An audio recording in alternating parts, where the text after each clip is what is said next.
start with our last panel for the day with the topic Employment Trends by 2030 in Oman. I would like to call the chairman of the panel, Dr. Owail Ali, Director of Quality and Accreditation Department from University of Brahmi.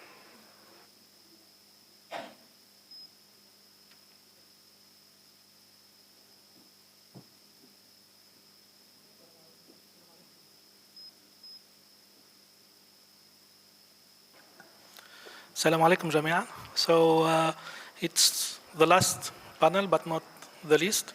So my name is Dr. Walid. I like the word future because I'm a futurepreneur and futurist. I'm looking to the future, I'm looking to the trends. I have established a lot of future organization, future academy, Tunisian Future Foresight Association. So the future is my job.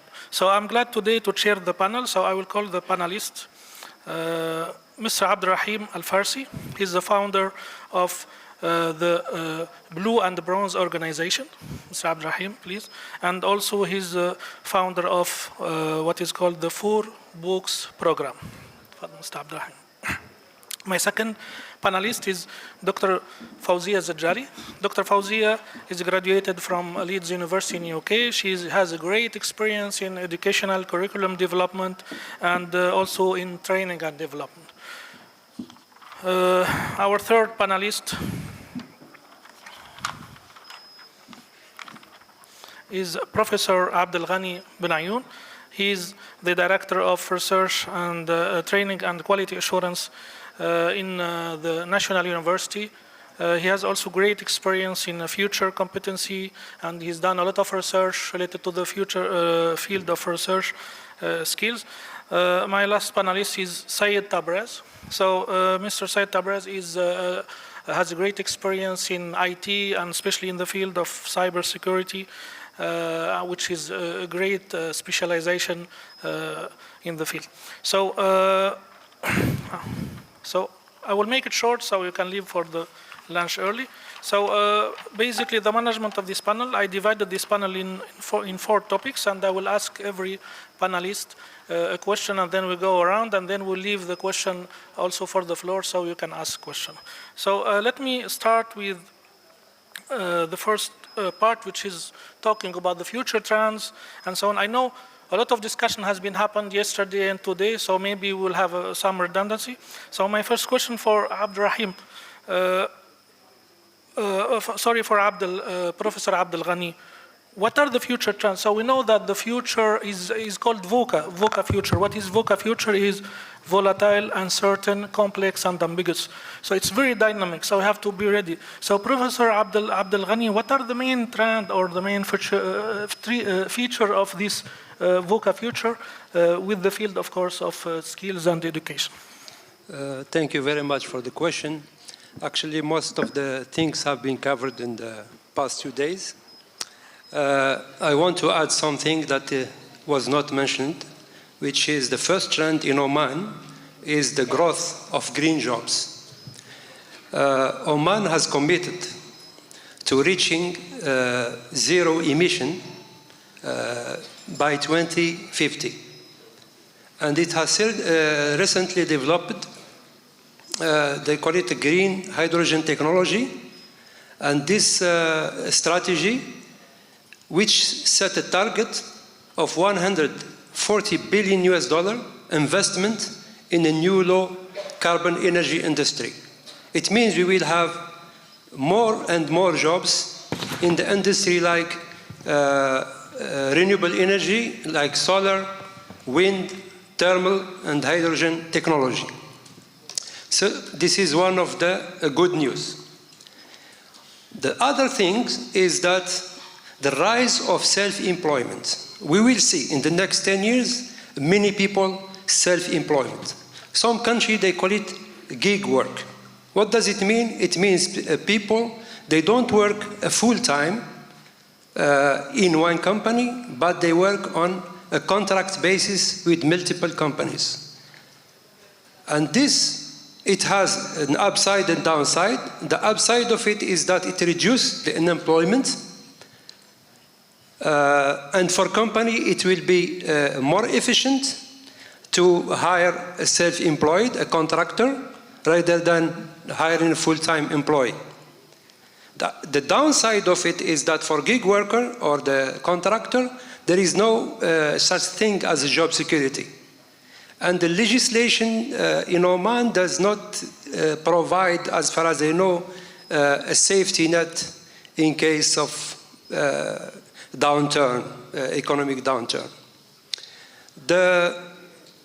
The third, I think, what was covered a little bit is the introduction of technology in the workplace. And this will not eliminate jobs as many people think. It may displace some jobs, yes, but it will create more services. And more services means new types of jobs.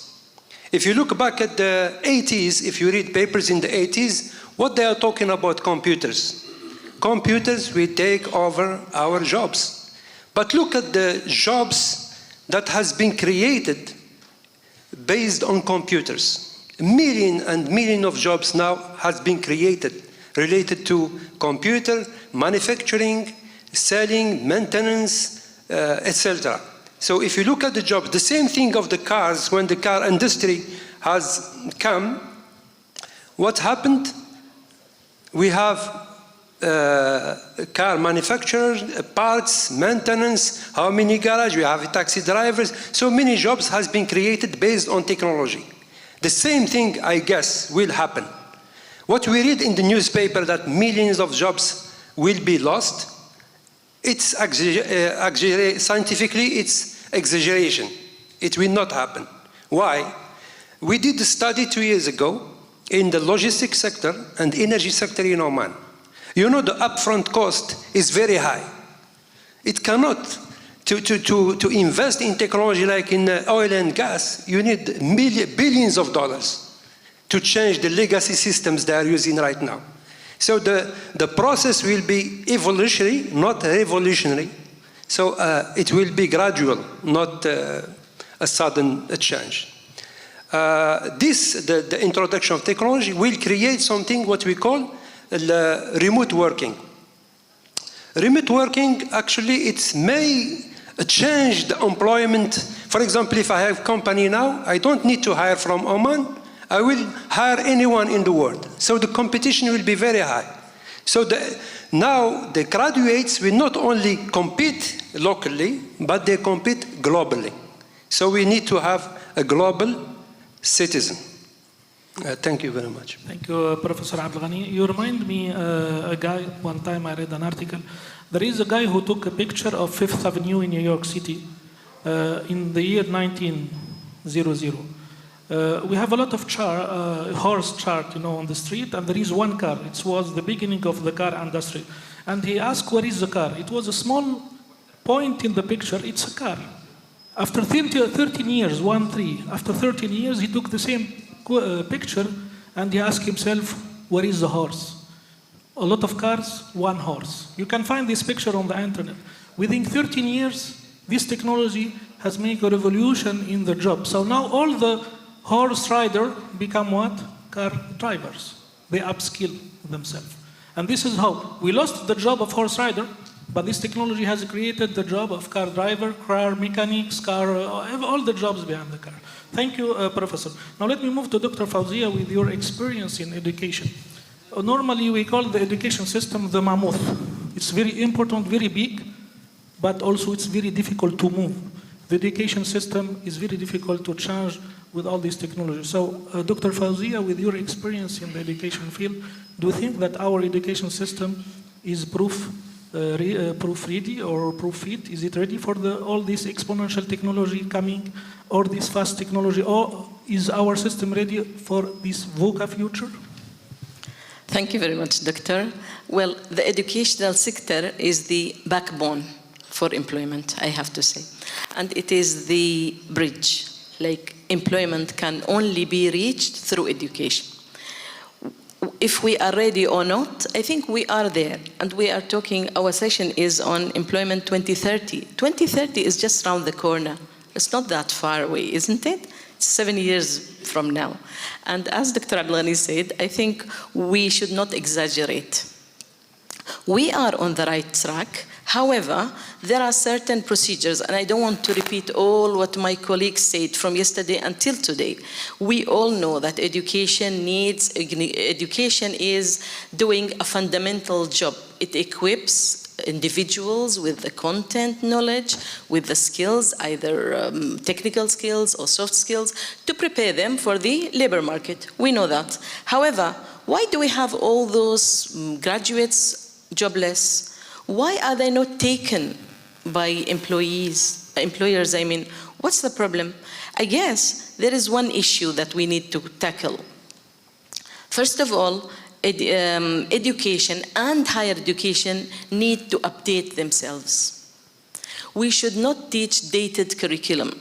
And to be honest with you, if you look at higher education institutions, some of them are teaching dated, sometimes students would go on an internship. Feedback would come from OQ or from somewhere that the students can't use that tool, or they are not aware of certain strategies. What does that mean? That means we did not equip them with that. So we need to update our curriculum in a way, not only update it and leave it for 5 years, no, continuous update. I would say, not to exaggerate, every 2 years, so that we are in speed with the changing world out there. This is one thing that we need to do. Secondly, we need to be in a close touch with the labor market. It's not enough, in my opinion, to bring a guest speaker or to send students for, an internship a month only to get a job experience, or, to say that we are in close touch with the labor market. That's not enough. I think I'm not promoting MUSCAT University, but I would say there is one type of system that they have. Third year of the student education is a placement year. They leave university totally and they go to the labor market. They get there, they practice, they come back in the 4th year to continue their education. I know that there is different opinions, disadvantages and disadvantages. However, I presume the advantage would be higher. So we need to be in a close relationship with the industry. And industry should not be selfish to the level of sitting back and then waiting for graduates to come to them already. No. That is very selfish of the labor market. They need to work hard, hand in hand with education and higher education to prepare those students. How can that be? It is not enough to bring in only a guest speaker from PDO or a guest speaker from somewhere to just give us a lecture. I presume the future, I don't know, maybe remind me in 10 years' time, the future to be tutors in higher education should not only be those employees in higher education. Students must be taught by both people from industry, taught, not only lectured, taught by people from industry who again hold degrees, and their tutors. The third one, I would say, when you develop the curriculum, make it skills-based. Not only knowledge, not only content. Skills-based curriculum is what we need. And by curriculum, I don't mean only the course books. I mean the whole syllabus, I mean the outcomes, I mean the assessment procedures, everything. Not to take up much of your time, Doctor, but I'm just thinking of there need to be certain procedures that education and higher education I think I'm referring to what Al-Ghatrifi said here. It's about having a system of screening students' abilities and skills.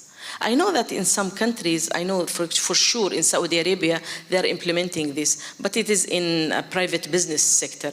What happens is that students go there, they fill in certain information, that's the system or the software tells them where they are, what soft skills they hold, what they lack, what they still need to develop.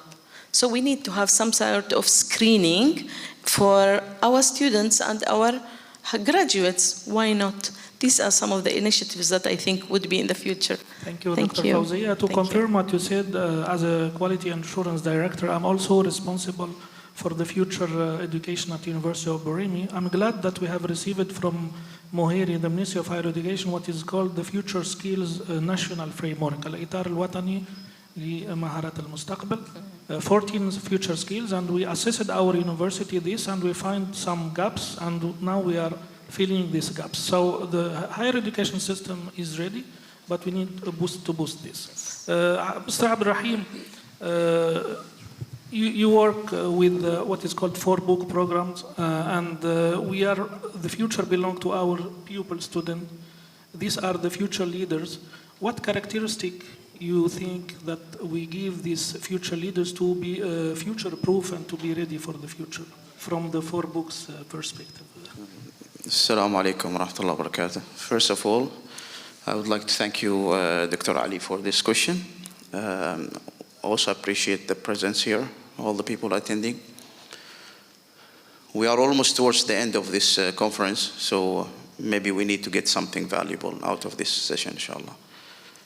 The answer to this question, you're talking about future leaders, there are 2 answers. There's the short one, and there's the long one. So which one you prefer? Short one. Okay, thank you very much. You're going to miss a lot because you're not going for the long one. And I will give you the short answer. Leaders are readers. Is that clear? That's the short. You're interested in the long one? Or we are done? Go for the long one. Yeah, we go for the long one? Okay. So if we think about the future, we are talking about the future here, okay? The future, if we think in a perspective, whether it's, is it brighter or is it going to be dark? The way I see it, if I look back 20 years ago, we were living kind of difficult life. It was good, okay, fine. Maybe some people, they just miss the old days. But still, I would say that we had gone through a huge, big jump from 20 years ago to where we are today. So today, we are living a more convenient life, a more relaxed life. At least the majority of us have more than what we have, or more than what we need, I mean. Okay? Most of the things that we're having today, maybe we didn't have the privilege to have them 20 years ago. The mobile phones, the nice cars. If you have a problem with your house, you are worried about intruders, you just go to a very small company and you ask for a CCTV system, that it will help you. Wherever you go, you can look at your house, you can see the videos, and you can alert the police if there's anything wrong. Even the intruder system will manage that intruder without your intervention. So when we talk about the skills of the future, we always have to consider the present, where we are now. So we have something in hand, and what we are trying to go and think about, we're trying to think about the better version of our skills.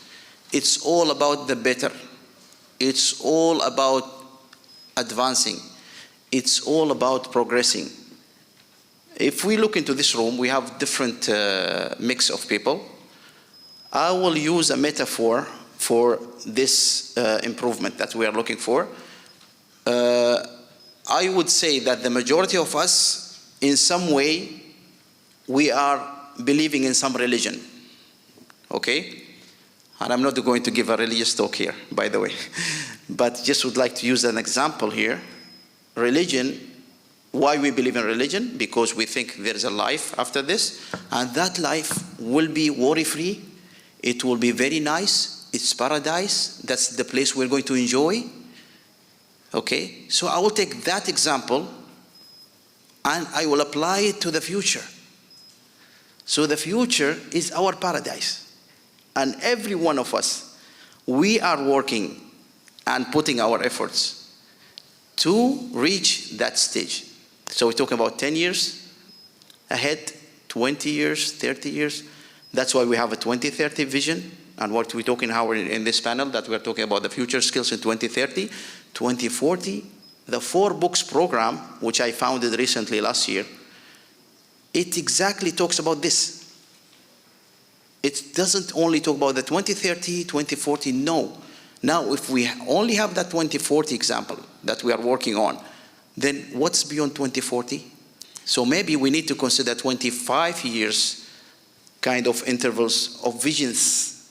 So since we have the 2040 now, people, they are working very hard, they're putting their efforts, they are putting initiatives, they are basically realizing the fruits of the good ideas that we can implement and learn from other countries, from the other cultures that we can bring to our Omani circumstances and environment. So it's really at this time we need to think about 2050, 2075, and 2100. Why we need to do that? Those later on ahead in the future visions, they will be feeding each other downwards. So at least the 2040 now, they are just getting and implementing those ideas to the lower organizations and telling them what to do. So the 2040, they are not receiving anything from the top. We would like to get somebody from the 2100 vision to tell the 2040 that, guys, this is what we want to be there 80 years from now. I would say that the 4 books program is in the early infancy stage. Any organization, any company, any country would like to adopt this program, I can assure you, you will be in the forefront of the competition. And we are not competing in the 4 books program. We are complementing each other. We are not competing, we are complementing. Thank you very much. Thank you very much. So leaders are readers, and I want to say also something. In Arabic, المفاتيح القديمة لا تفتح الأبواب الجديدة. The old key could never open the new doors. And this can summarize the whole event. Mr. Said, expert in cybersecurity. So cybersecurity is the hot topic over the world. So if you can tell us what are the jobs that will be faded, will disappear, and what are the jobs which are coming, especially I like cybersecurity because it's a hot topic. So your opinion concerning this, please. Okay, thank you. First of all, since yesterday and all the sessions we had and the panel, we've been seeing we are adapting to a lot of changes. Now, if you see the underlying why it is happening, just because of the technology and the emerging technology, be it artificial intelligence, machine learning, IoT, Internet of Everything, and so on. Since 3 years, since the COVID pandemic started, we all are students. We've been continuously learning every day something. We are forced to use different mobile applications, a new process in digitalizations, working around how to use OTPs and so on. These are the good side of the technology. It is meant to make our life easier. But today I want to take a little bit away the dark side of the technology. And the main theme of this event is about the future skills. I want to tell you that if you are good at crime, this also can give you a good job. Okay? These things were not available earlier to understand.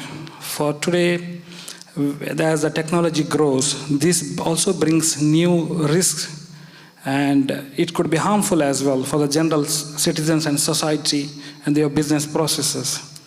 Now, how do you manage when we have the dark side of technology and processes built for the efficiency? The only way we can control the dark side is through regulators and standards. The governments are running around too much into this topic, building new regulators and ministries and new regulations and standards to manage this manage and control these areas. If I can ask you, a few years back, we did not have anything called as cloud managers. 10, 20 years back, if I asked someone what is cloud manager, he wouldn't be knowing it. But today we know what do you mean by a cloud manager. Have you heard of the word red team professionals? Anybody here? Red team professionals. Who are red team professionals? Anybody here can raise the hand? No one? Okay. See, as I told you, if you're good at crime, if you're good at digital crime, you can be part of red team professionals. And even in the red team professionals, we have red team director, we have red team manager, red team consultant, red team engineer and expert. We have things like digital crime experts. So these things were not available earlier. To take it as a career path, work on it, and be successful in the career and future. Recently in Oman, we are looking, a lot of things are happening in the data privacy and the personal data protection. And a new job title has been released. It's called DPO. It's mandate now, coming from February next month, for the companies to have this role where they're having customer and citizen data. It's called DPO. Anyone who was aware of this? DPO, Data Protection Officer. So this is a job function or a role which has to be maintained by organization.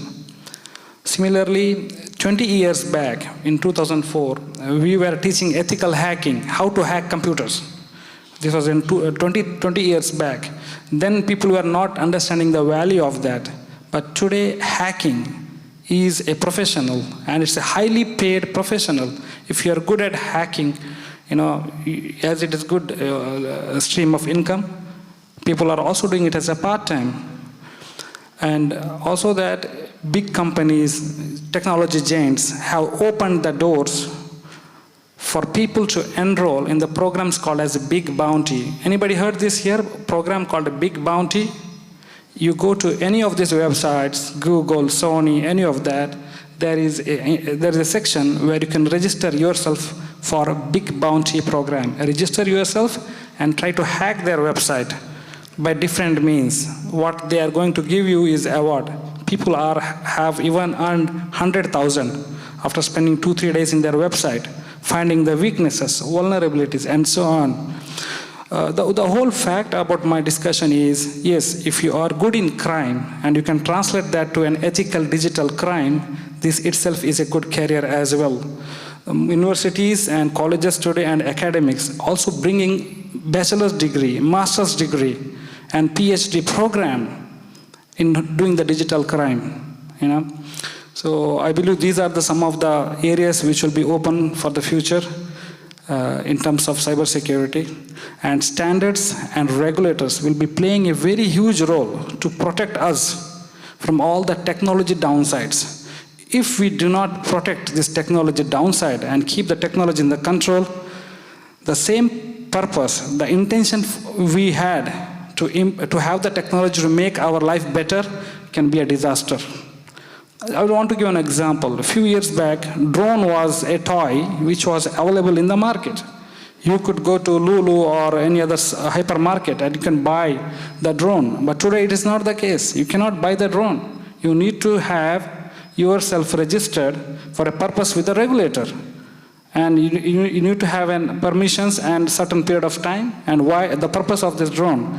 Unless you belong to a survey company, event management, they wouldn't approve this.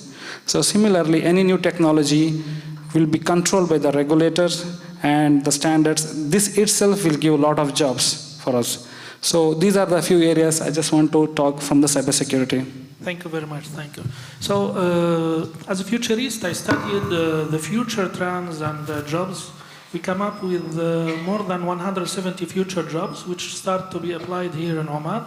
And also more than 66 technology or field, which are not only technological. So we have green technology, we have biotechnology, we have nanotechnology, we have ICT, we have also gene editing, CRISP-9, these are in the gene editing. These are new technology, vertical farming.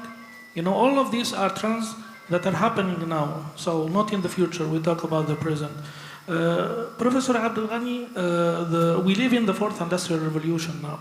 So, and this basically the technology or the field of the fourth industrial revolution. So what technology now is mature in Oman that we have a job and we have companies, we have startups in Oman among the exponential technology of the fourth industrial revolutions? Thank you for the question. From our research we have done 2 years ago in the logistics and energy sector, most of the technology are outsourced. It means important. So far we are approaching technology as a consumer rather than a producer. For that reason we are talking about skills and how we use technology. We don't talk about R&D, how we develop the technology itself, especially when we are AI and you don't know what is going on inside. How that the machine take decision. Only the programming knows. And worse, when it comes to learning, machine learning, because it learns from data. I think one of the things which is developing in Oman is the drone technology. It's started used now in inspection in oil and gas. As we heard, they have 5 drones. And if you look at Canada and the US for drones, just the technology of drones, you will find, like we have here school driving license schools, we have drone pilots certification. You know how many? There are thousands of jobs now for a pilot, certified pilot. So we are talking about technology that is not replacing a human. Before, for example, if we do inspection in the oil and gas, you have pipeline of 1,000 kilometers. You have a driver and an expert, and they go and check the. But now you just send a drone remotely, and it will send you picture, videos, and you didn't need really to go to the place to do it. Did I answer the question? One thing about R&D, which is missing, I think, from the discussion, and the collaboration between industry, government, and education. We have 3 entities. They have totally different objectives, so it's very hard to bring them together. For example, the industry are profit-driven. They want the candidate to be ready for the job, which is impossible.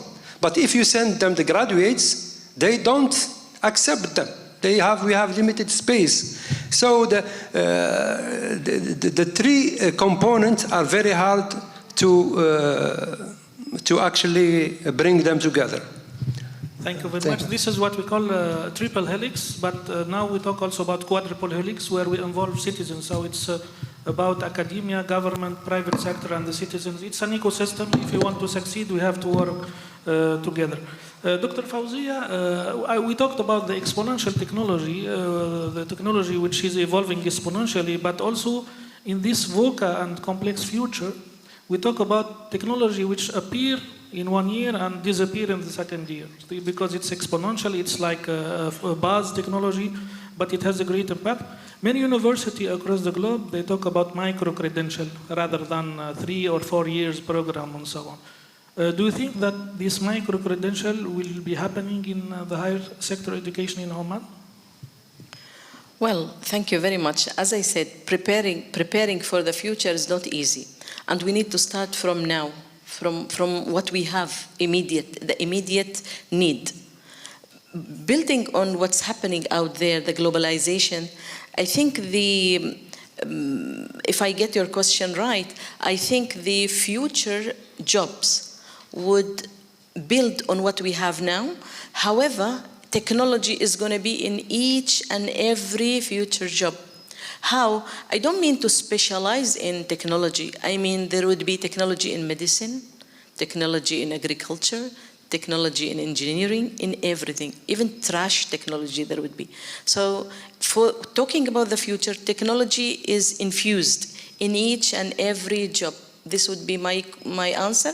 The other thing is to open up my recommendation to the Ministry of Education, not higher, education, that those 2 years, grades 11 and 12, need to embrace more specializations, more than what we have at the moment. It's not enough to have only physics, chemistry, biology, math, science, not enough.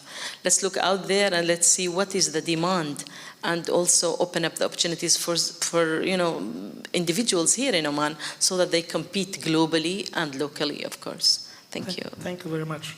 Mr. Abraham, let me ask you a question about the online certificate, or what we call MOOCs, Massive Online Open Courses, because now the learning and the knowledge is available on YouTube, on MOOCs, at the university. So do you think that this e-certification, or, because Coursera, for example, it gives a lot of certification, and some organization, maybe not in Oman, in the Western country, are recruiting people not based on their university degree, they are recruiting people based on their skills and certificates. And even I remember the former Minister of Commerce and Industry, Dr. Assinidi, he said in the future we recruit people based on skills, not based on certificate from the university. So what do you think about this topic? Thank you, Dr. Ali. I think this is a very critical question here. And the importance of certification, I would say that the majority of us agree that it's very important, and we cannot ignore it. In the past, maybe there was not a big emphasis on getting certified in certain things, but now, as we progress in the future, certification is very, very, very important element of your future skills. So this, I think your question here goes very much to all education institutions. So it's not enough to give any degree courses. It's not enough. I know the education, they're doing a lot of efforts. I understand that even their programs are accredited and all that kind of things. But when we talk about accreditation, it's not only complying with the requirements, it's more than that. So we need something robust that can help those candidates who are going into the market, and they're just like joining the industry, to get certified in certain aspects of the job market. Let's take, for example, the big corporations. If we consider Google, for example, one of the biggest companies in the world, Microsoft, some other big corporations, especially in the IT industry, they don't accept people, or they don't employ staff, even though they are certified. I mean, they're not, let's not talk about certification. They are qualified. They got the academic qualifications, they got a lot of skills, but still, even with that, Google and Microsoft, as an example, they have a standard. And this standard is the starting point for all those thousands of people who are going to join the organization and work globally for a single mission. So they want to ensure with the certification that everybody is elevated to that level, and you have to go through the certification process, which is a very lengthy and cumbersome, that you have to go through some certain trainings, there's some tests, exams, and all that kind of things until you reach a certain stage. Normally it takes, some certifications might take months, some of them maybe weeks, okay? So once you bring all those people in that one level, you know there's the harmony of a workforce, that they are aligned for a unified goal and mission. And that's why they are successful. I don't want to break my headache. I get like 1,000 people. Everybody has his own agenda. Part of the certification that we agree on the ethics, work ethics, what's acceptable in our organization and what's not acceptable. I can see one example for the certification. In the financial sector, I've seen once a list of not less than 200 different minor aspects of certification. So if we consider finance, for example, we think finance is all about money and accounting and all that, just very basic knowledge. But once you get into that deep digging into this kind of field, you will understand more that this is an ocean. It's not a shallow sea. And the good thing, just going back to the question, when we talk about e-certification, all those kind of certifications are easily available online. A lot of organizations, they give them. There's an endless list of organizations and websites. Some of them they offer for free. The LinkedIn, for example, Coursera, edX, TEDx. There are a lot of websites. They're promoting this kind of e-certification. There are some courses, they are as short as 1 hour. So in 1 hour, you can go through that course material and you will receive that completion certificate immediately once you complete the course, and you can answer some multiple choice questions or something like that. So it's very important, the certification. And I will take this question back to the 4 books program, okay? The 4 books program, if I consider, for example, the AI, the artificial intelligence, which is the buzzword of this time that we're living in. And I think there's a lot of push, even for those who are not interested to listen or hear that word, but it's like, it's carrying us away with it. Guys, you have to know about it. You have to take it in consideration. It's something that it will affect your life. I just would like to wonder and ask myself, where this AI comes from? What's the drive behind it? Why is it created? And who's interested into imposing this kind of technological advance to all humans on the globe? They've made it and they've not considered it to be something local for them. No, they want to impose it on every human being. So the question, why? And from my point of view, I think the answer is very sad.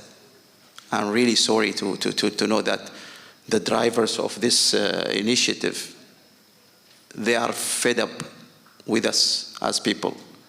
They cannot rely on us anymore. They don't like us. They are money makers. They want something to produce money for them. If humans are not going to do the job, sorry guys, I'm here in the money-making business. You shouldn't feel sorry to be fired. If you are a businessman, you understand this is the right thing to do. I have read an article on LinkedIn a couple of days ago. A guy who was working with Google, that's what he wrote in the post. He's been working in Google. He's an American. He worked for Google for 17.5 years. And I don't know why he mentioned the 0.5. But it seems like it was very sad for him to that extent. He has to mention the fraction.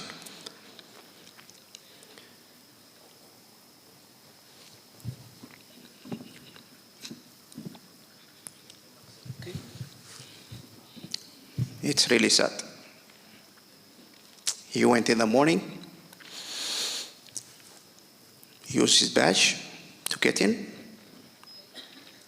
It doesn't work. He's fired.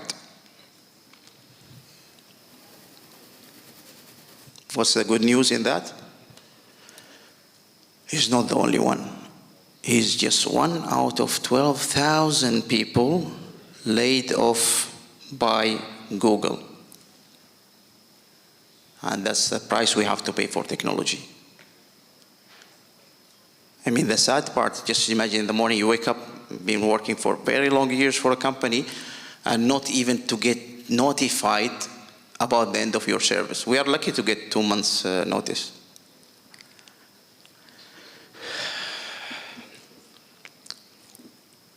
I think that's enough. Thank you very much for mentioning about the AI.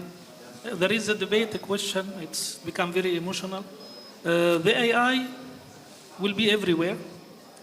And there is a debate question, is the AI or machine learning will replace a human? This is a question I will ask later. But let me ask Mr. Said about the black side of AI, the ethics. We talk about biased AI and ethics and so on. So what is your opinion about this?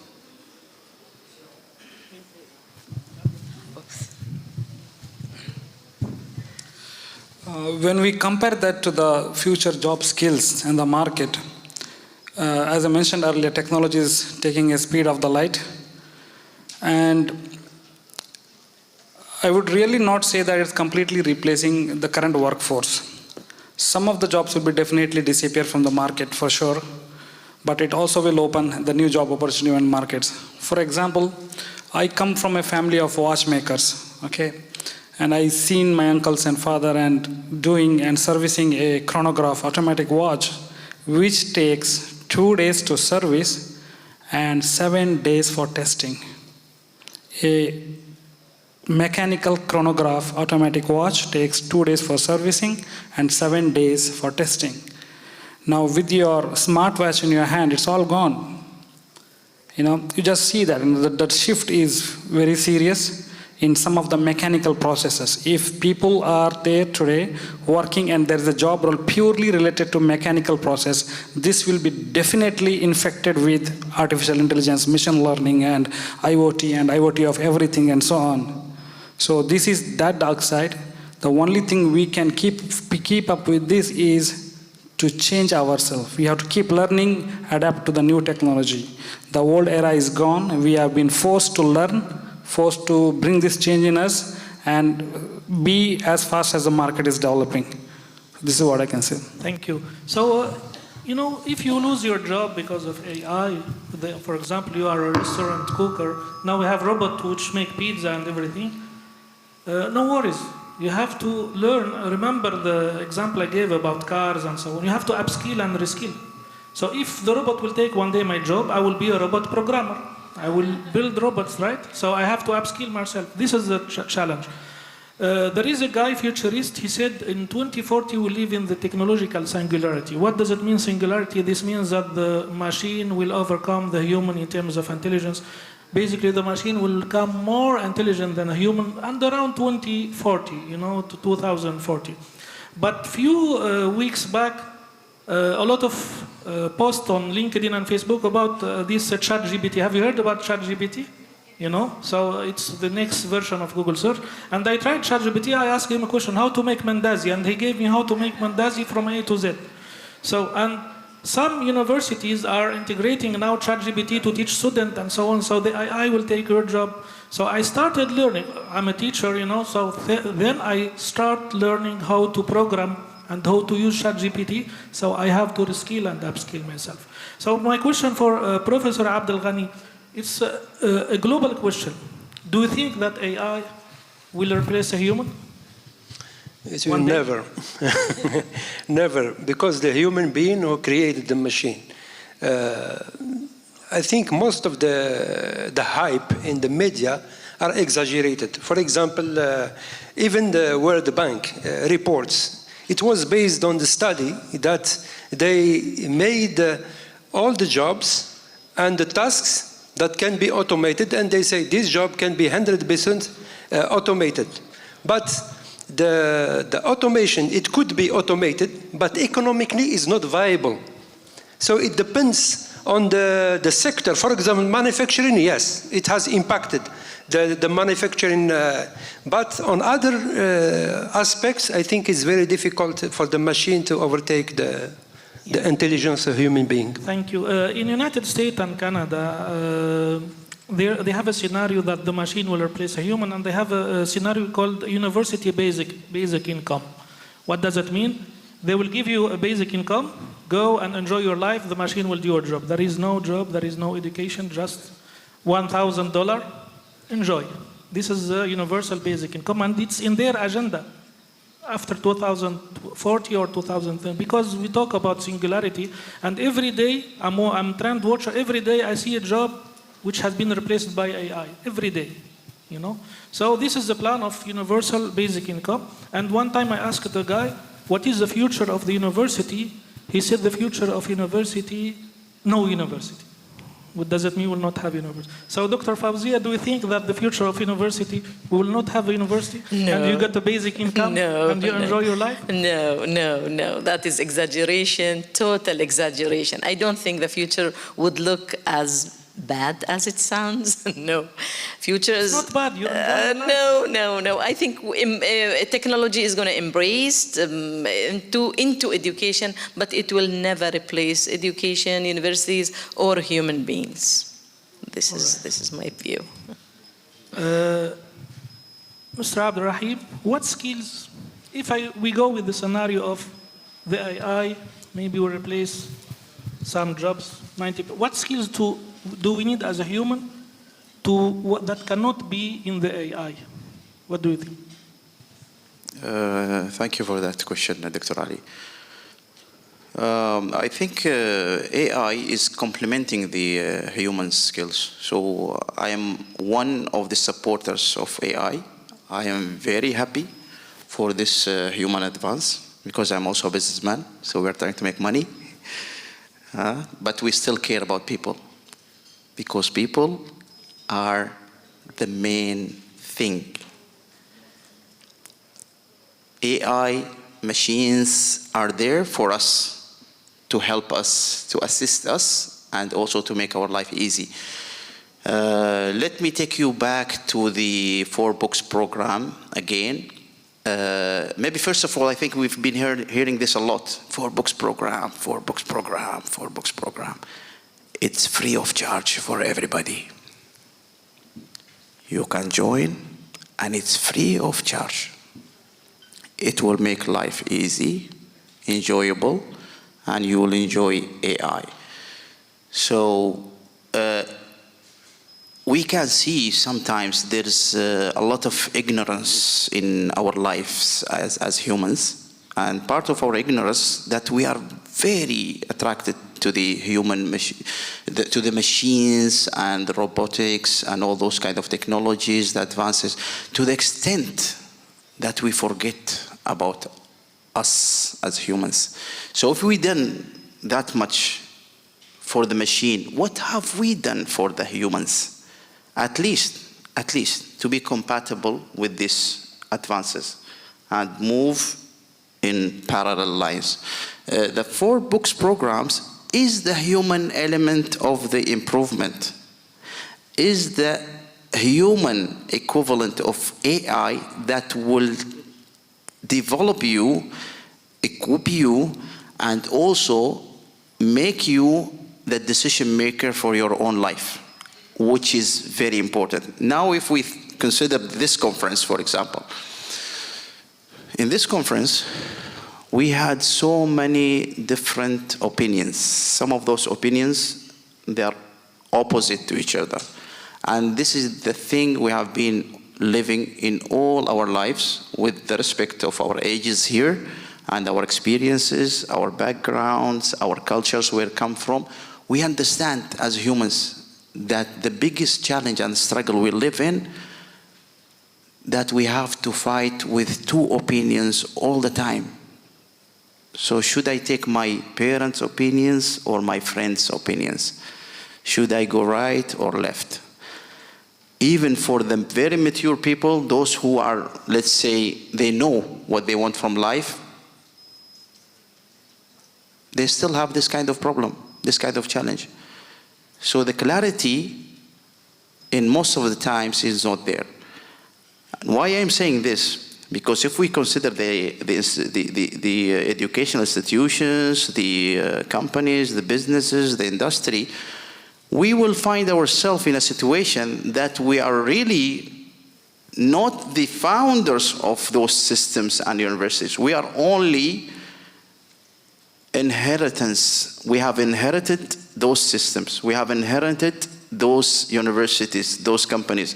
And whatever is there before, we just continue doing.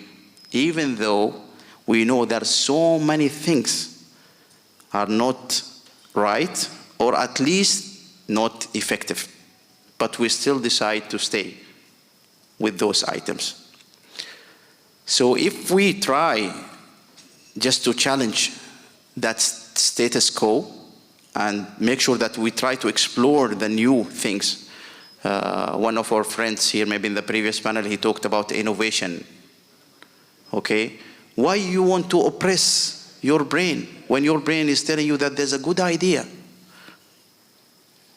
All the time, yes, we fully respect experience, but we hardly respect new ideas. The young people, they struggle to put their ideas forward. The 4 books program, it will give you the driver's seat for your life, at least. And this is very important. So every individual, that's kind of conflict between 2 different opinions, it almost going to diminish, and you will have that focus that you need to navigate through your life, not in one aspect, but it's a holistic kind of approach, because I use the 4 books program basically as a coaching tool. I'm in the coaching profession. So this is part of coaching. Coaching, I don't tell you what to do. I will not tell you what to do. I will not tell you what's right and wrong. You are responsible for yourself. But these books, the way they are sequenced, the way they are put, you start at one place. Just imagine after the first book, you complete the first book. And it's not only reading, it's reading and discussing the book after you complete it. So once you complete the first book, discuss the first book, you become a Superman. So that feeling, it's not motivation. It's not self-development. It's not something deceiving, okay? This is you do for yourself because you have read the book, not me. And I'm taking you out of that conflicting opinions that maybe you have to listen to me to tell you what to do. No, no, no. It's a book. You read it. Come and discuss. You've taken some good points out of it. Then once you start discussing with me, we go deeper together to get some of the learnings. The first book, it has secret of life. If you can spot that secret of life, then you know how to live. That point, you will be the driver of your life. So we have some worries about the future. We have some concerns. Some people, they read something in the news, they start like, oh, the world is getting somewhere, something bad going to happen. No, no, no, no. You will be fully relaxed. Fully relaxed, because you take everything in context, you assess that information, and you know no matter what happens, there's, for everything that happens, there is a motive. And these motives, good and bad. So if it's a good motive, I'm happy. AI is a good motive, I am happy. I'm extremely happy with AI. If it's a bad motive, then what's your role? We don't want to look at each other and everybody say, okay, I think that guy, he will take care, so I'm not concerned. No. No. You will have to take the initiative. You have to go and be the first to solve that problem, because you are the one who spotted it. So you ask yourself, did the others spot the problem? I don't know. But if you are the one who spotted, even if you are number 10, maybe there's 9 people already spotted before you, but you spot the problem, immediately take the action. Immediately. And this is where we need the drivers. We have a lot of initiative. Dr. Fawzia here, the panel, the other guys who contributed. We have a lot of good initiatives. What we are missing? Drivers. So if we think like everybody, all of us here, we attend this room, then after we finish, we go home, we have fun, and that's it. I live my normal life that I have no responsibility towards the community. I have no responsibility towards humanity. Just think about something small that you want to deliver to the whole world. You start with your family and the small community, and you try to grow it. And those are the skills we are talking about in the future. Thank you. Thank you. So I will just give you, since we talk about future skills, I will give you a brief about history. What are the future skills in 1969? The future skills are programming, etc., the computational skills.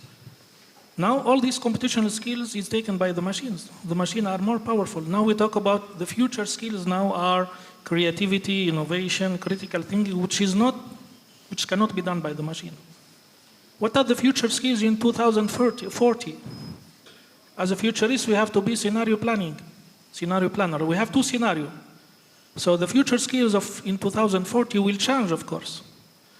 So we have the scenario one, is the machine cannot innovate, cannot do critical thinking, and the future skills will be innovation, art, creativity, and so on. The scenario two, the machine will take all.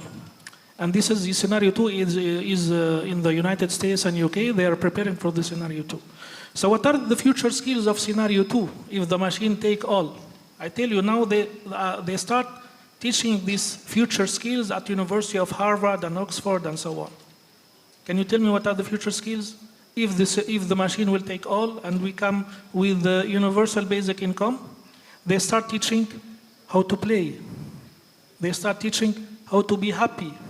Trust me, these are courses for the scenario B, universal basic income.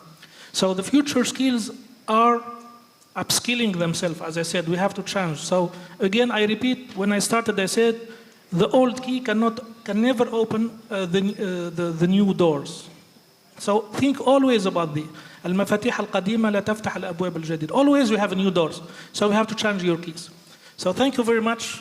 Let's, if you have a comment, yes, and then we give the floor to the audience if you have a questions. I just want to share one experience I had last evening. Me and my friends went to one of the Arabic restaurant. When we went there, we saw that we wanted to sit and dine inside.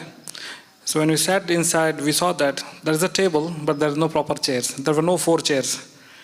Then he bought from somewhere and he arranged for us. Then later I see in that table next to the cashier, there are 6 talabat and this TM done and those machines for ordering. So I asked what happened. I mean, we used to have a lot of tables here. So there's no, I mean, we do not have people walk-in customer now. We have the 6 machines here and they are regularly printing. I mean, I was there for about 30 minutes or so and I keep seeing that these machines are printing and taking the orders. And if you see there's a shift, the people who earlier, if this was a scenario 10 years back, the hotel would be packed with many tables, 8 to 10 people who will serve you and they are disappeared. Where are they now? They are the delivery boys now. They're delivering to home in the motorcycles in the car. Tomorrow they will complain that something has taken their jobs. It will be delivered by drone. And you will have civil constructions completely change your houses where you have digital room. Today you have bathroom, your dining rooms and bedrooms and so on. Future you will have a digital room where you can work from these rooms. It's completely digital with 6G, 7G technology and CCTV advanced. I don't know how many thousand resolutions and so on. And there will be also a room or a space where the drone will come and arrive at your place and deliver your package or a courier or these foods. How many of you know about the cloud kitchen concept here? Yeah, a lot of ladies and yeah. So these cloud kitchens are coming in where you're completely shutting down the restaurant. You have a cloud kitchen, you don't have a dine-in, but you can have the delivery. So these are the things coming in and I want to be in line to today's topic. I believe this gives you some thought process. Thank you. Thank you very much. So we give if you have something to say, we give the floor to the audience to ask questions. So I will be glad to hear your question. Any question from the floor?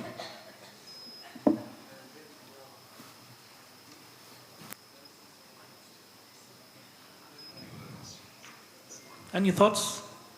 We have, don't be shy.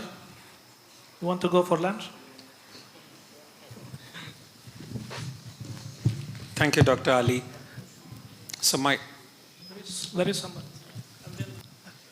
Thank you very much for the interesting talk. I'm Abdulazim from Middle East College.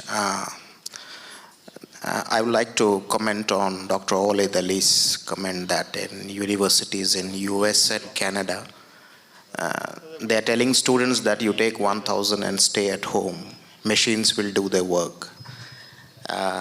Who will be paying taxes? From where the government will be getting the money?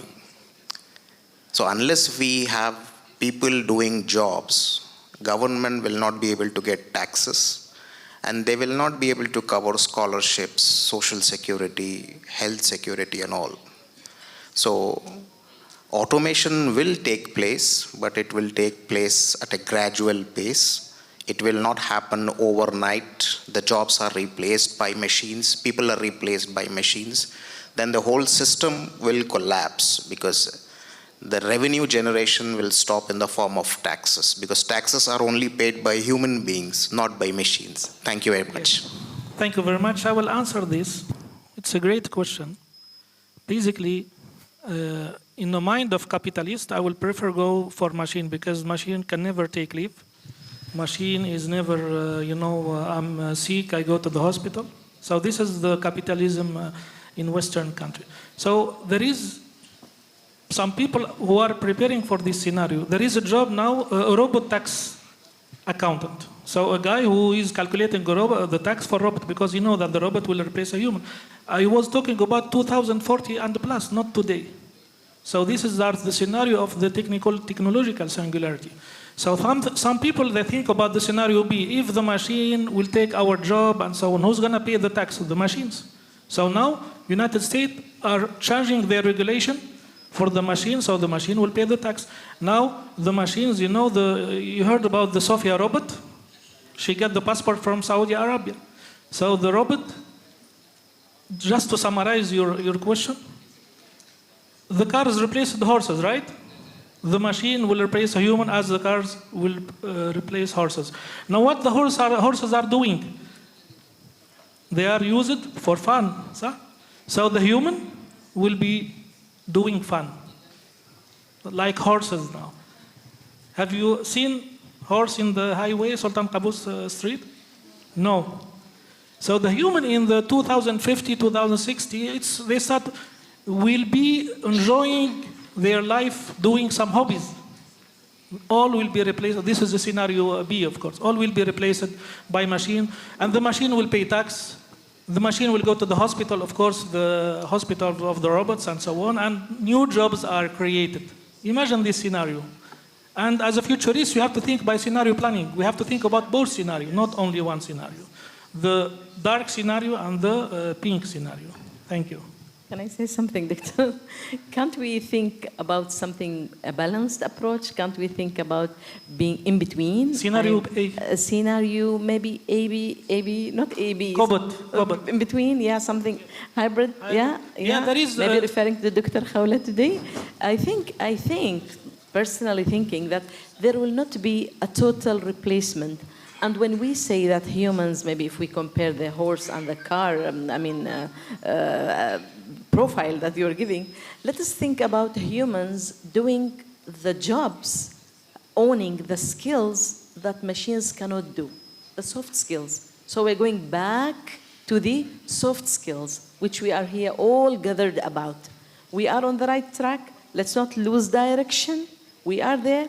Just live today with an action for your industry. Wherever you're coming from, go back, think back, and see what kind of actions you would take in your workplace to promote those future skills so that we are not the horses on the roads. Thank you. Thank you very much. Thank you, Dr. Fawzi. There is a scenario C called we talk about cobots. Cobots, collaboration between a human and robots. I want to also to mention skills which very, very important, which I have these skills and I have a certificate, and these skills allow me to speak in more than 78 countries, which is future foresight. This is a skill that we should have because the future is VUCA, the future is changing. So what is the skills? I'm always watching new trends, and I'm consulting because all the people and all the organization and government, they want to know what will happen in the future. So this is my job, is to tell them what are the strong signals as these skills, because I have the skills of trend watching and capturing the strong signals, and I tell them this is strong signal, invest in it. This is the job which can do it. So this is my job. This skills is very important in this VUCA future. It's soft skills. It's called future foresight. Any other question? Yeah. Hi. Yes. My name is Dr. Namrata, and I'm a soft skills trainer, so very different from the AI perspective.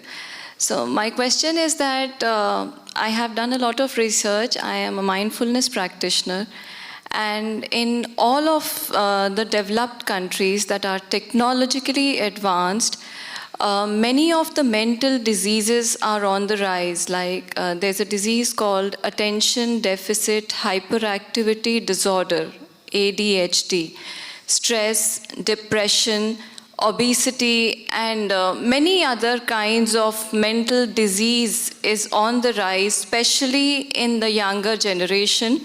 the generation that is very well versed with technology. And most of the scientists, say that this is because of overuse of technology. Because the human brain cannot accept that much of, interface with technology. There's a limit to which we can face that. So anyone can answer, like, if there is too much, like you said, humans will only sit and enjoy. So where will the money come from if they don't work to enjoy? And how? There's a limit to which, as you said, governments can provide money and they can just enjoy. For how long? And how will it be sustainable? Yes. Anybody can. Thank you for the question. For me, the scenario, do you hear me? For me, the scenario universal income, it's baseless. We did a scientific study, and we looked at the numbers. Most of the numbers thrown in the media are wrong. For every job lost, there are multiple jobs created elsewhere to use the technology. For example, automation in ports. You use people inside the ports. They used to do the, now they have remote supervision. It's the same person. He was working on site. Now he is outside. Now it allows even women to work in a port because now it's a comfortable environment. So it's not a universal income in the US and Canada. Both countries are on the edge of collapse. Financial collapse of the debt. So I don't think it's a dream rather than a reality. And if you look at the numbers from World Bank, they are exaggerated and scientifically criticized. It's a hype more than previously. Technology destroyed many jobs, but it creates more jobs. In the past. And in the future, it will be the same thing. Okay. Huh? Sorry?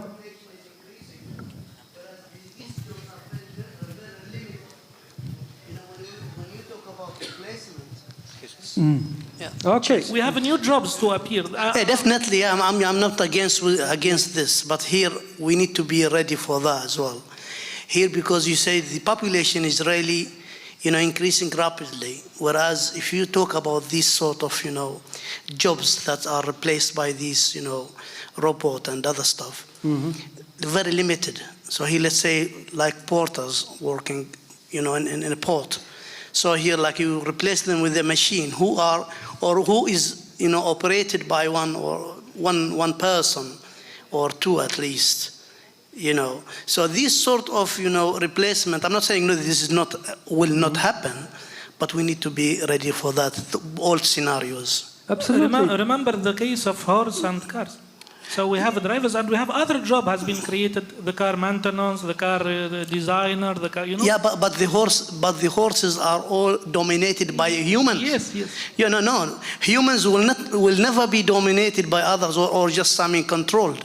We've got the mind and we are controlling these horses, aren't we? I'm glad because as a futurist now I sparkle this in your mind and this I want to make this panel different, Yeah. And this create a lot of discussion and I'm glad because I attended my objective out of this panel. Any other questions, please? You have a comment? I just want to answer ma'am's question here with regards to technology and the health implications and health risk. Assalamu alaikum. Yeah, just let me. As I said initially earlier in my talk, the standards and the regulation will bring some controls when it comes for the health hazards from these technologies. For example, we have seen there are some areas where the network coverage or your internet speed is not really good or up to the mark. It's not that they cannot put more towers. There is some calculation about radiations also. So based on this, the regulator will not allow things to come to a point that it affects the general citizen. So now or later, there will be more regulations coming in, more standards coming in. Based on this, the technology will be used. But yes, there has been some risk and hazards we have been seeing in the reports. but over a period of time, this will be managed. This is how we see it. Yes. Just I want to add something. A few months back, I went to a restaurant. All the waiters in Muscat are robots. Have you been in this restaurant? And I asked myself, where is the robot? After 1 month, I go to Arimi Boulevard. I found a robot serving orange juice. I ask myself, where is the robot? I'm afraid after 20 years, I will ask, where is the human? The same question. You know? So think about this scenario. Assalamu alaikum. I'm Fatma and I'm an English lecturer. Now I have contradicting ideas about technology, and we are talking about hard skills and soft skills, and empathy tops the soft skill. And now here we are talking about artificial intelligence, where it's likely that many people will lose jobs, most probably, and it has already started. So how do we balance the soft skills to the hard skills, which we've been talking since yesterday? I mean, there should be a balance. If there is no empathy, then, because that is also, as an employee, we are being asked to be empathic towards each other. And if people lose job, then where does empathy go? Thank you, Doctor. Thank you for that question. I just will go back to the same idea I've already spoke about, so I will not repeat what I said. But as I've mentioned, that the AI is basically dedicated for developing the machines. And then we have this 4-box program to also develop the human part, where you talk about empathy, we talk about, for example, the emotional intelligence. So there's a lot of things. Now you are trying to strike that balance. So it's not easy. It's not easy. We know this already since ages in the human race. It's not easy. It's always things will be out of balance. This is guaranteed. But what you're trying to do is it's up and downs. You're just trying to reach that level. So you have the machines going in one direction. Then you have also the humans. We are not in a struggle to cope with a technology that we have created. We just, whatever technology comes, try to adapt it, okay? And try to raise our standards to make sure that it serves us. It's not something against us. I mean, there's some science fiction movies. I've not seen it myself, but I've heard my brother talking about it a lot, that there's some scientists, they've developed this AI thing, and it's a computer program, and I don't know, it's very complicated scenes. Anyway, towards the end of that movie, the AI and those machines, they take over the planet. So now they are in a mission to eliminate humans. So it's just like crazy ideas, but come on. And just to reply some of the questions here, they're talking about, okay, how come this will replace, then where we get the taxes, where they get the money. This is completely different story. What we are saying here, we don't have the answers for everything. The future is not easy to comprehend. As simple as that. So you will not find answers to many of your questions and your concerns. What happens, we just have to embrace with the goodwill that we are going in the good direction. And we know that we have sensible people leading this world. And you are the leaders of this world. So you decide what you want and you don't want. If I can't see any technology that's going to harm my presence, my life, my well-being, then yes, I have to intervene. And that's why we have legislation. That's why we have government. Any technology, if you take it, for example, the active cruise control, the cameras. I remember about maybe 15 or 20 years ago, I went to the BMW showroom, and I wanted to buy that car. It was just that time, that feature was there. And they said, it's not approved here in Oman. You will have to take your car without the active cruise control. Today, I'm driving a car with the adaptive cruise control. I'm very happy. In the traffic, I don't have to drive the car.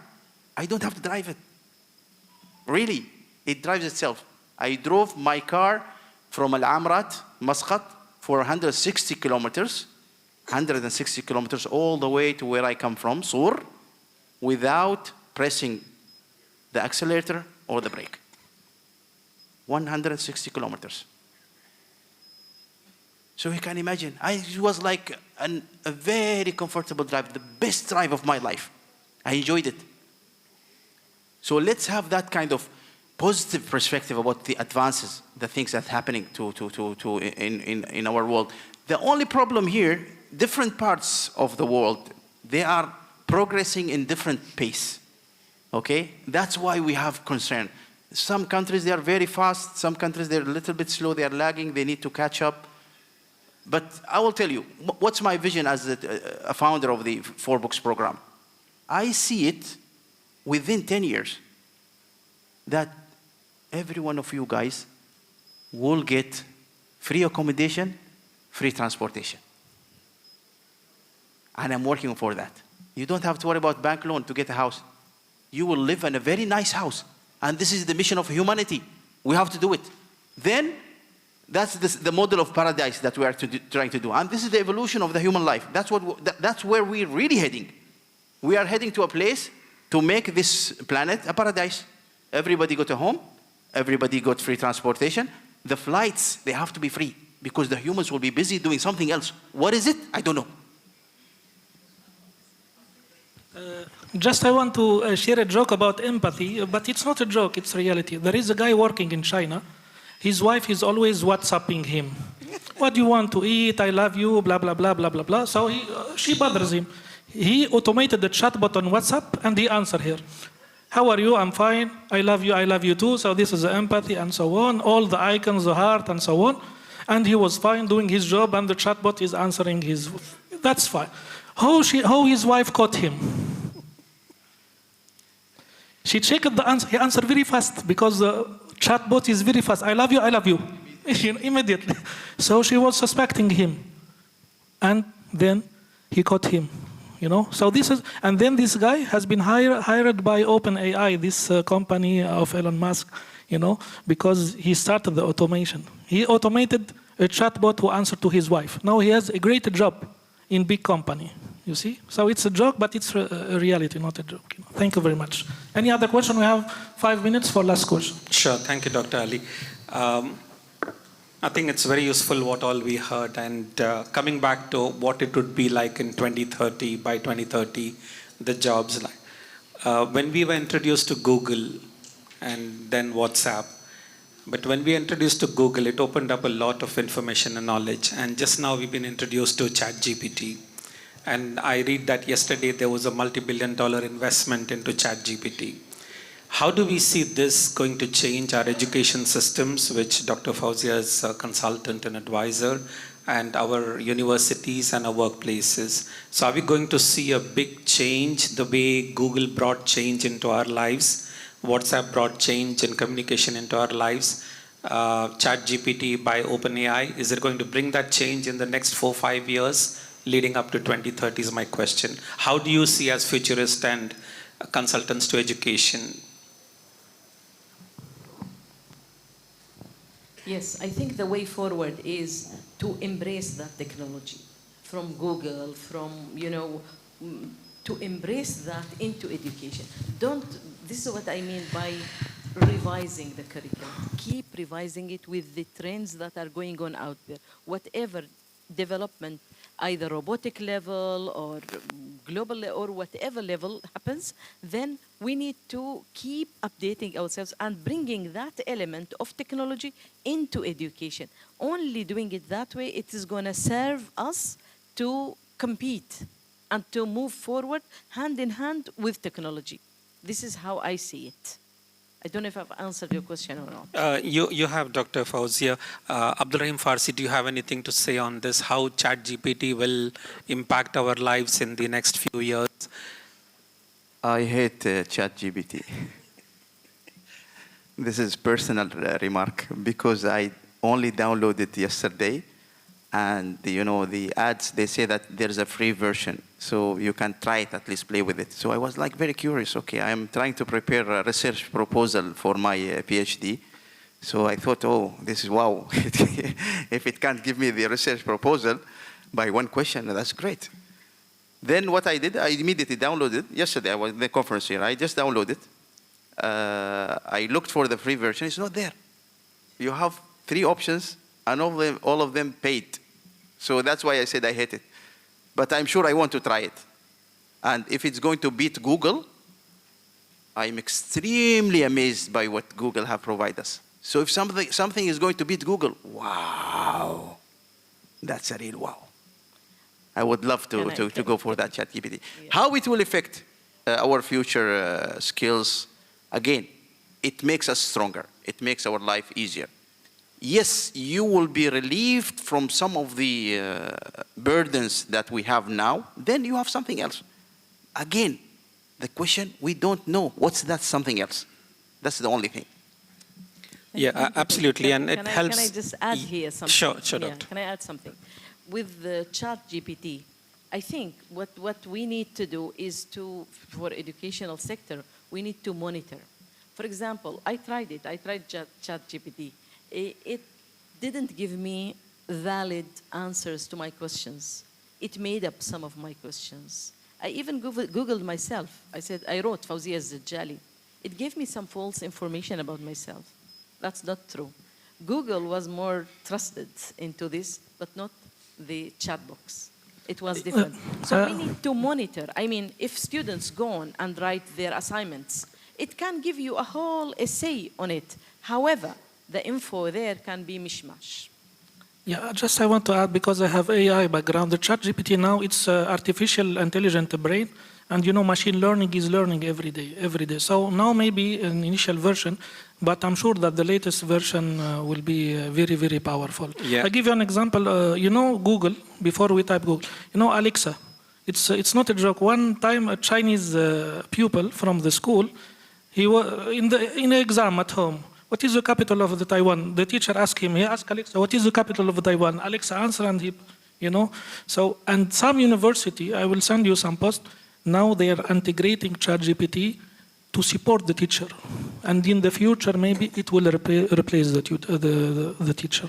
Yeah, I completely agree with what you're saying, Dr. Ali. I was watching the interview of the CEO of Microsoft who's investing into ChatGPT, that now India's taking over the Chinese population. It's going to be the most populated country in a few days, in a month or something. So education in the knowledge education, ability to write and ability to kind of do what a university prepared us to do, write essays, answers, and questions, that ChatGPT is going to do it. And yes, it's not 100% perfect, but as Dr. Ali said, the new version which they're going to release very soon is multi times more powerful, and machines are learning. So my question is, without taking much time, like, by 2030, are we going to completely change our education systems, our job systems, our interview practices, where we ask people to write about themselves? So there's going to be some big change in the next 5-6 years, isn't it? I think that change would lie in monitoring the quality of what we do.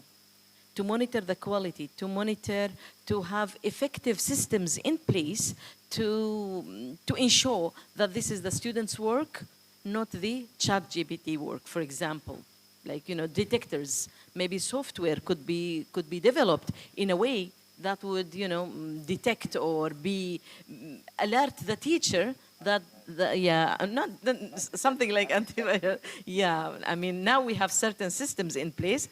I think it would be even more advanced to detect and tell the teacher that this is the student's work or not, if it is ChatGPT work or the student's work. So monitoring the effectiveness through quality assurance is key to this question. Thank you so much, Doctor. Thank you. I just want to add to this point there. So far, we are looking ChatGPT as an alternate for Google, okay, text-based. Now, this is just maybe 10-15 days old animal, okay? The new version is coming in, version 4, with trillions of data inputs and data sets. Now, the question is, don't look it as just as a Google where you're searching. We are still in the text mode. It's going to be voice mode, then it's going to be instructions and videos. Now, it is in the web and internet. It is going to come inside your car, inside your house system, and once inside your house system, you just tell what's happening wrong. Why is my having a problem in a house? It will tell you what's happening. If the paint is old, or you have a problem with your rodent cupboard, or something like this. It's going to that level in future. Let's say for your car, you're telling my car is having some problem. I'm looking at the creasy noise or something. It will tell you the bearing in your tire is gone bad. It's going to come to that level. So that's where, things will really change. Thank you very much. I want to close with one just last remark. We live in an exponential area. The technology is exponential, so university is still thinking linear. So the university should also think exponential to match to reduce the gap. We have other questions, but we are reaching the end. I want to thank the panelists for this great panel. Thank you very all, and I also want to thank the audience to be patient with us before the lunch. Thank you very much, and it's time for lunch. Thank you.